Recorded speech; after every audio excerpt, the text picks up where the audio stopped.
আসসালামু আলাইকুম প্রিয় দর্শক, আপনাদের সবাইকে সাদর আমন্ত্রণ জানাচ্ছি বাংলা ফিউ সারাদিনের খবর অনুষ্ঠানে। আপনাদের সাথে স্টুডিও থেকে সরাসরি সংযুক্ত হয়েছে আমি হাসান মোহাম্মদ শামীম। সারাদিনে ঘটে যাওয়া উল্লেখযোগ্য ঘটনাবলী আমরা এই অনুষ্ঠানের মাধ্যমে সংক্ষিপ্ত আকারে আপনাদেরকে জানিয়ে দেওয়ার চেষ্টা করি। আজকের দিনের যে আলোচিত ঘটনাটি সেটি হচ্ছে উসমানীনগরের শেরপুর এলাকাতে, উসমানীনগর উপজেলার শেরপুর এলাকাতে ইউনাইটেড কমার্শিয়াল ব্যাংকের এটিএম ভূতের লুটের ঘটনায় 4 ডাকাতকে গ্রেফতার করেছে সিলেটের জেলা পুলিশ। এবং গত 13 সেপ্টেম্বর রাতে, যেটা আপনারা ইতিমধ্যেই জেনে গিয়েছিলেন, সেটির একটা সিসিটিভি ফুটেজ কিন্তু ভাইরাল হয়েছিল। অনেকেই দেখেছেন এটিএম ভূত লুটের ঘটনা ঘটেছিল গত 13 সেপ্টেম্বর রাতে। 4 সদস্যের অস্ত্রধারী এক ডাকাত দল, তারা কিন্তু ইউনাইটেড কমার্শিয়াল ভূতের ব্যাংক লুট করে এবং সেখান থেকে প্রায় 24 লক্ষ টাকার উপরে লকার ভেঙে কিন্তু নিয়ে চলে যায়। এবং তখনকার সময়ে যিনি দায়িত্বরত ছিলেন তাকে কিন্তু মারধর করা হয়, জিম্মি করে বেঁধে রাখা হয়। এবং অস্ত্রধারী ডাকাতরা সুনিপুণ পরিকল্পনার মাধ্যমে যেভাবে ডাকাতিটি করেছিল তাতে কিন্তু একদমই চোখ কপালে উঠে গিয়েছিল সাধারণ মানুষের তো বটেই, পুলিশ প্রশাসনের সাথে যারা জড়িত ছিলেন তাদের কাছেও ব্যাপারটা অনেকটা বিস্ময়ের মতো এসেছিল। কারণ এটিএম বুথের লুটের ঘটনা কিন্তু খুবই বিরল বাংলাদেশের ক্ষেত্রে। বাংলাদেশে কিন্তু এটিএম বুথ লুটের ঘটনাটা খুব একটা দেখা যায় না। তখন সিলেটের ওসমানীনগর শেরপুর উপজেলার এই এটিএম বুথ লুটের ঘটনাটি ঘটে, তখন কিন্তু একদমই গোয়েন্দা বিভাগের যারা সংশ্লিষ্ট আছেন, পুলিশ প্রশাসনের যারা আছেন, তারা কিন্তু একদমই অন্যরকম একটা বিষয় নিয়ে তারা চিন্তিত ছিলেন যে কিভাবে এদেরকে বের করা হবে। তবে সেই সময় লুটের পরপরই কিন্তু সিলেট জেলা গোয়েন্দা পুলিশের একাধিক টিম মাঠে নেমেছিল এবং মাঠে নামার পর সাথে সাথে ছায়া তদন্ত শুরু করেছিল ঢাকা মেট্রোপলিটন পুলিশের যে গোয়েন্দা বিভাগ, তারাও কিন্তু একসাথে কাজ শুরু করে। এবং ঘটনার ঠিক 10 দিন পর আজকে কিন্তু তাদেরকে গ্রেফতার করা হয়েছে এবং 3 জনকে ঢাকা থেকে গ্রেফতার করা হয়েছে, একজনকে সিলেটের হবিগঞ্জ থেকে গ্রেফতার করা হয়েছে। এবং সিলেটের হবিগঞ্জ থেকে যাকে গ্রেফতার করা হয়েছে তার নাম জাহির। এবং পুলিশ যেটি বলছে, তিনি হচ্ছেন এই ঘটনার মূল পরিকল্পনাকারী এবং তিনি সক্রিয়ভাবে এই ঘটনার সাথে জড়িত ছিলেন।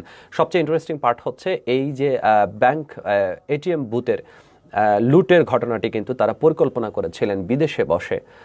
এই লুটের ঘটনার সবচেয়ে যে দুটি নাম সবচেয়ে বেশি এসেছে, জাহির এবং শামীম, তারা কিন্তু দুবাইয়ে বসবাস করতেন। এবং শামীমের যে ব্যাপারটি ছিল, তিনি কিন্তু ওমানেও ছিলেন। ওমানেও একটা ব্যাংক এটিএম বুথের ব্যাংক লুটের ঘটনায় তিনি কিন্তু 8 বছর সেখানে কারাগারে ছিলেন। এরপরে তিনি দুবাইয়ে আসেন। দুবাইয়ে আসার পর তার জাহিরের সাথে দেখা হয় এবং দুজনে মিলে একটা সময় পরিকল্পনা করেন যে তারা দেশে গিয়ে বড় ধরনের ডাকাতি কিছু করবেন। তারা কিন্তু ছোটোখাটো কোনো ধরনের ডাকাতি করতেন না। এবং তাদের সাথে আরও যে 4 জনকে গ্রেফতার করা হয়েছে তারা সবাই একত্রিত হন। এবং একদিন তারা ওই রাস্তা দিয়ে যাচ্ছিলেন এবং এই বুথটি দেখে তাদের কাছে বুথের সামনে একটি গাছ ছিল, যেটি তারা কভার হিসেবে তারা চিন্তা করেছিলেন। এবং সেই বুথটিকে তারা টার্গেট করেন, তারা এই বুথটি লুট করবেন। এবং পুলিশকে যেটা বিস্মিত করেছে, তারা কিন্তু প্রথমে ঢুকেই এটিএম বুথে ঢুকেই তারা যে কাজটি করেছেন সেটা হয়েছে, তারা একটা কালো স্প্রের মাধ্যমে যে সিসিটিভি ফুটেজের যে ক্যামেরা ধারণ করা হচ্ছিল, সেই সিসিটিভি ফুটেজের ক্যামেরা কিন্তু তারা কালো স্প্রে দিয়ে ঠেকে দেন। এবং পুলিশ যেটা বলছে, আজকে সিলেটের পুলিশ সুপার ফরিদউদ্দিন, তিনি কিন্তু পুলিশের সাংবাদিকদের সাথে কথা বলেছেন এই ব্যাপারে। তিনি বলেছেন তারা এই ব্যাপারটি দেখে বিস্মিত হয়ে যান যে আসলে এরকম একটা মাস্টার মাইন্ড, কারণ সঠিকভাবে যদি পরিকল্পনা না থাকে এবং জানাশোনা মানুষ ছাড়া কিন্তু বেশিরভাগ মানুষই জানেন না একটা গোপন ক্যামেরা থাকে, যেটা এটিএম বুথের একটা গোপন ক্যামেরা থাকে, সেই গোপন ক্যামেরাতেও তারা কালো স্প্রে দিয়ে ঠেকে দিয়েছিলেন। তবে যেটা দেখা গিয়েছিল এটিএম বুথ ঘটনার সময়, যখন একটা সিসিটিভি ফুটেজ দেখা গিয়েছিল, 4 জন মাথায় লাল কাপড় বেঁধে হাতে অস্ত্র নিয়ে ঢুকে পড়েছেন। এবং সেই তথ্যটা সাথে নিয়ে তারা যেটা চিন্তা করেছিলেন যে এরা স্থানীয় মানুষ হতে পারেন, আশপাশের অঞ্চলের মানুষ হতে পারবেন এবং তারা এ ধরনের আরও কোনো ঘটনা ঘটেছে কিনা ডাকাতির, সেটা দেখার চেষ্টা করেন। এবং সেটা দেখতে গিয়ে তারা শ্রীমঙ্গলের একটা জায়গাতে তারা একটা ডাকাতির ফুটেজ খুঁজে পান এবং সেখানেও কিন্তু 4 জন ছিলেন এবং এই 4 জনই সেই ডাকাতিটা করেছিলেন। এরপরে তাদের দৈহিক যে সামঞ্জস্য আছে, সেই সামঞ্জস্য মিলিয়ে গোয়েন্দা বিভাগের সদস্যরা তাদের 3 জনকে ঢাকা থেকে গ্রেফতার করতে সমর্থ হন এবং একজনকে সিলেট থেকে গ্রেফতার করা হয়। এবং তারা ছিলেন পাক্কা জুয়ারি, তারা নিজেদের মধ্যে জুয়া খেলতেন এবং 24 লাখ টাকার মধ্যে 10 লাখ টাকা কিন্তু ইতিমধ্যেই জুয়াতে তারা হারিয়ে ফেলেছেন। 10 লাখ টাকা উদ্ধার করা হয়েছে, 4 লাখ টাকা আরেকজনের ব্যাংক অ্যাকাউন্টে আছে। এবং এই ঘটনা নিয়ে আজকে সারাদিন ধরেই সিলেটের পত্রপত্রিকাগুলো ব্যস্ত ছিল। আমি একটু পরে শোনানোর চেষ্টা করব, যেটি সিলেটের উসমানীনগর উপজেলার শেরপুরে ইউনাইটেড কমার্শিয়াল ব্যাংকের এটিএম বুথ লুটের ঘটনার পরিকল্পনাকারী শামীম আহমেদ ও সাফিউদ্দিন জাহির। তাদের মধ্যে শামীম ওমানিও সেখানকার স্থানীয় একটি ব্যাংকের এটিএম বুথ লুটের ঘটনায় জড়িত। এই ঘটনায় গ্রেফতার হয়ে সেখানে তিনি 8 বছর কারাগারে ছিলেন। সিলেট জেলা পুলিশ এরকম একটা তথ্য আজকে জানিয়েছে। এ ব্যাপারে বক্তব্য দিয়েছেন সিলেট জেলা পুলিশ সুপার মোহাম্মদ ফরিদুদ্দিন। তিনি বলেছেন যে দীর্ঘদিন ধরে তার দুবাইয়ে থাকা অবস্থা তাদের মধ্যে সখ্যতা গড়ে ওঠে। একসময় দুজনেই দেশে ফিরে চুরি, ডাকাতি সহ বিভিন্ন অপকর্মে জড়িয়ে যায়। শেরপুরে এটিএম বুথ লুটের ঘটনাটিও শামীম ও জাহিরের পরিকল্পনাতেই বাস্তবায়িত হয়। গ্রেফতারকৃত শামীম একসময় ওমানে থাকা অবস্থায় সেখানকার স্থানীয় ব্যাংকের এটিএম বুথ ডাকাতির ঘটনায় 8 বছর সেখানে কিন্তু কারাবাস করে এসেছিলেন। শেরপুরের ঘটনার পরও সে বিদেশ পালিয়ে যাওয়ার চেষ্টা করেছিল। জেলা গোয়েন্দা পুলিশের অভিযানে শামীমের বাসা তল্লাশি করে ঘটনায় ব্যবহৃত তার পালসার মোটরসাইকেল এবং পাসপোর্ট জব্দ করা হয়।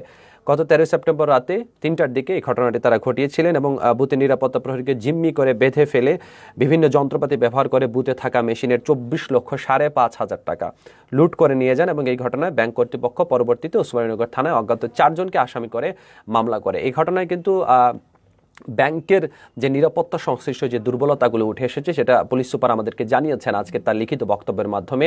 উপরেই কিন্তু ইউনাইটেড কমার্শিয়াল ব্যাংকের শাখা এবং সেখানেই নিচে তাদের এটিএম বুথ। এবং তিনি যেটা প্রশ্ন করেছেন যে যেখানে ব্যাংকের সাথেই এটিএম বুথ, সেখানে আসলে 30 লক্ষ টাকা একটা এটিএম বুথে রাখাটা কতটুকু সমীচীন। এবং আরও একটা ব্যাপার তারা বলেছেন যে এটিএম বুথের গার্ড, তারা কিন্তু 2 জন গার্ড ছিলেন, উপরে একজন ছিলেন, নিচে একজন ছিলেন, দুজনেই কিন্তু ঘটনার সময় ঘুমিয়েছিলেন।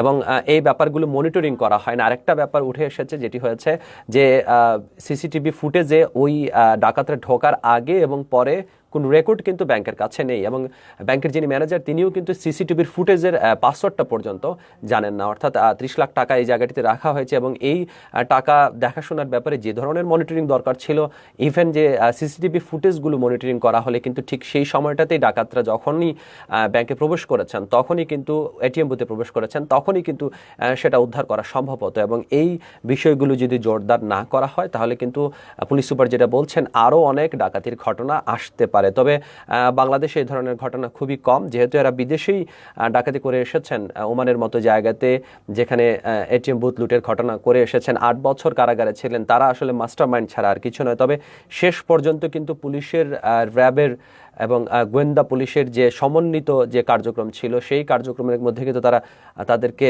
আটক হতে হয়েছে। তাদের কাছ থেকে 10,08,000 টাকা আজকে উদ্ধার করা হয়েছে, 2টি মোবাইল ফোন উদ্ধার করা হয়েছে, একটি ছুরি উদ্ধার করা হয়েছে, একটি প্লায়ার্স উদ্ধার করা হয়েছে এবং মাথায় ব্যবহারের 3টি কাপড়ের টুকরাও জব্দ করা হয়েছে। মজার ব্যাপার হচ্ছে এই 3টি কাপড়ের টুকরা পরেই কিন্তু তারা এটিএম বুথ ডাকাতি করেছিলেন। লাল রঙের যে কাপড়গুলো ছিল, ইতিমধ্যেই অবশ্যই আপনারা সেই ভিডিওটি দেখেছেন। যেটা হয়েছে পুলিশ সুপার ফরিদুদ্দিনের তত্ত্বাবধানে কিভাবে তাদেরকে ধরা হলো। জেলা গোয়েন্দা অফিসের DB officer in charge Saiful Alam, officer in charge Ikhtiyar উদ্দিনের সমন্বয়ে একটা বিশেষ টিম সিলেটের বিভিন্ন স্থানে অভিযানে নামে। অর্থাৎ গত 13 সেপ্টেম্বর ঘটনাটি ঘটার পর থেকে 20 থেকে 22 সেপ্টেম্বর টানা 3 দিন হবিগঞ্জ শহরের একাধিক স্থানে অভিযান চালানো হয়। গতকাল বুধবার সন্ধ্যা 6টার দিকে হবিগঞ্জ জেলা সদর থানাধীন পাঁচপাড়িয়া গ্রাম থেকে সাফিউদ্দিন জাহির, যাকে পুলিশ সুপার বলছেন এই ঘটনার মাস্টার মাইন্ড, যার বয়স 38 বছর, তাকে গ্রেফতার করা হয়। তিনি পাঁচপাড়িয়া গ্রামের মমতাজ উদ্দিন মাস্টারের ছেলে। তার দেওয়া তথ্য অনুসারে ঘটনাস্থলে ব্যবহৃত একটি পালসার মোটরসাইকেলও জব্দ করা হয়। এছাড়া ঘটনাস্থলের পাশ থেকে বুথের মেশিন ভাঙার শাবল উদ্ধার করে জব্দ করা হয়।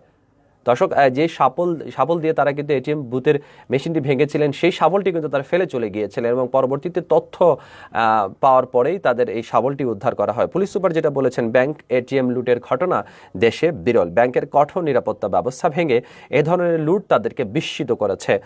ব্যাংকের এই ঘটনার যাতে পুনরাবৃত্তি না ঘটে সেজন্য ব্যাংক কর্তৃপক্ষকে ডিজিটাল নিরাপত্তা ব্যবস্থা জোরদারের পরামর্শ প্রদান করা হয়েছে। অর্থাৎ ডিজিটালিজমের আমরা যখন এগিয়ে যাচ্ছে তখন ব্যাংকের এত টাকা সমন্বয়ের ক্ষেত্রে যেটা হয়েছে, তারা যদি পাসওয়ার্ড ইউজ করতেন বা অন্য ধরনের যে প্রোটেকশনগুলো আছে, ডিজিটাল প্রোটেকশনগুলো আছে, সেই প্রোটেকশনগুলো ব্যবহার করলে কিন্তু টাকার সেফটিটাও বেশি থাকতো। এবং আরেকটি ব্যাপার যেটা না বললেই নয়, এটিএম বুথে যারা রাত্রিকালীন ডিউটি করেন বা দিনের ডিউটি করেন, আমরা অনেকের সাথে কথা বলেছি যারা ব্যাংকের সিকিউরিটি বুথগুলোতে সিকিউরিটি জব করেন, তাদের বেতন কিন্তু এত কম, তাদেরকে কিন্তু খুব একটা সুবিধাও দেওয়া হয় না, এবং যে কারণে তারা কিন্তু তাদের কাজের প্রতি, তাদের কর্তব্যের প্রতি খুব একটা খেয়াল রাখতে পারেন না, রাতের বেলা ঘুমিয়ে থাকেন, যেটা আপনারা সবাই স্বাভাবিক, সবগুলো ব্যাংকের বুথে গেলে রাত্রে এই ব্যাপারটা দেখাই যায়। এবং এতে করে কিন্তু গ্রাহকের যে টাকাটি যারা বিশ্বাস করে ব্যাংকে রেখেছিলেন, তারা কিন্তু একটা পর্যায়ে এই ব্যাপারে কিন্তু ক্ষতিগ্রস্ত হতে পারেন এবং তাদের টাকার ব্যাপারে তারা অনিশ্চিত হতে পারেন। এই ব্যাপারগুলো আসলে খেয়াল রাখা উচিত। দর্শক,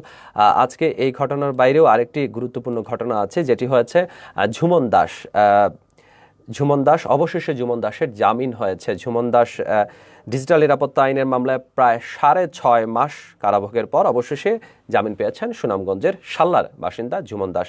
নিম্ন আদালতে তার জামিন আবেদন বারবার নাকচ হওয়ায় দেশজুড়ে সমালোচনার মুখে বৃহস্পতিবার তাকে জামিন প্রদান করেন হাইকোর্ট।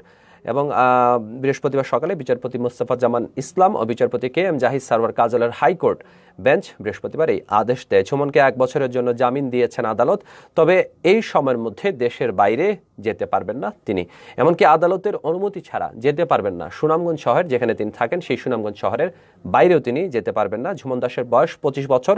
হেফাজতে ইসলামের কারাবন্দী সাবেক নেতা মামুনুল হকের সমালোচনা করে ফেসবুকে পোস্ট দেওয়ার অভিযোগে তার বিরুদ্ধে ডিজিটাল নিরাপত্তা আইনে স্বপ্রণোদিত হয়ে মামলা করেছিল পুলিশ।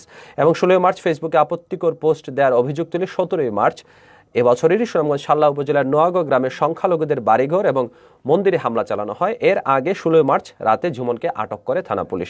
তাকে 17 মার্চ 54 ধারায় গ্রেফতার দেখিয়ে আদালতে হাজির করা হয়েছিল। আদালত সেদিন থেকে কারাগারে পাঠানোর আদেশ দিয়েছিলেন। 22 মার্চ শাল্লা থানায় ডিজিটাল নিরাপত্তা আইনে মামলা করে পুলিশ। ওই মামলায় গত 23 মার্চ ঝুমনকে গ্রেফতার দেখানো হয়। 30 মার্চ তাকে 2 দিনের রিমান্ডে নিয়ে জিজ্ঞাসাবাদ করা হয়। এরপর থেকে তিনি কারাবন্দী ছিলেন। তবে অবশেষে আজকে তার জামিন যেটা হয়েছে, হাইকোর্ট তার জামিন অ্যাকসেপ্ট করেছেন। এবং ঝুমনের গ্রেপ্তারের পরদিন 17 মার্চ সকালে ঝুমনের গ্রাম নোয়াগাঁওয়ে হামলা চালিয়েছিল হাজারো সশস্ত্র লোক। তারা ঝুমন সহ গ্রামের অন্তত 90টি হিন্দু বাড়ি ভাঙচুর করে এবং লুটপাট করে। এবং এই ভাঙচুরের মামলায় গ্রেপ্তার হওয়া সাবেক সব আসামিরা জামিন পেল। ফেসবুকে স্ট্যাটাস দিয়ে 6 মাস ধরে কারাগারে ছিলেন। 6 মাসে ঝুমন দাসের জামিন না পাওয়ায় ক্ষোভ প্রকাশ করেছিল নানা ধরনের সংগঠন। গতকালও কিন্তু একটা সংগঠন হয়েছে, সংক্ষুব্ধ নাগরিক আন্দোলন যারা সিলেটে যারা ছিলেন, তারাও কিন্তু সিলেট কেন্দ্রীয় শহীদ মিনার প্রাঙ্গণে তার জামিনের আবেদন করেছিলেন, জামিনের আবেদনের প্রতিবাদও করেছিলেন। তবে অবশেষে তার জামিন আদেশ এসেছে। জামিন আদেশ আসলেও তাকে কিন্তু সুনামগঞ্জ শহরের বাইরে বের হওয়ার কোনো অনুমতি দেওয়া হয়নি। দর্শক, এটিএম বুথ লুটের ঘটনায় যারা জড়িত ছিলেন তাদের 5 দিনের রিমান্ড মঞ্জুর করা হয়েছে।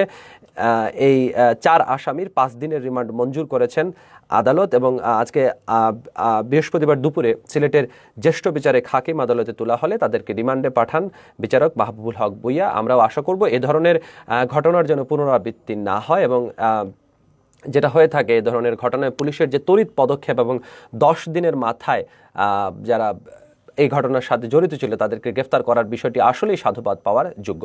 দর্শক, আমরা আগামীকাল আপনাদের সাথে আবারও সংযুক্ত হব, এভাবে জানানোর চেষ্টা করব সিলেটের সর্বশেষ ঘটে যাওয়া আলোচিত ঘটনাবলী। সে পর্যন্ত সবাই ভালো থাকুন, সুস্থ থাকুন, বাংলা ভিউর সাথে থাকুন। খোদা হাফেজ।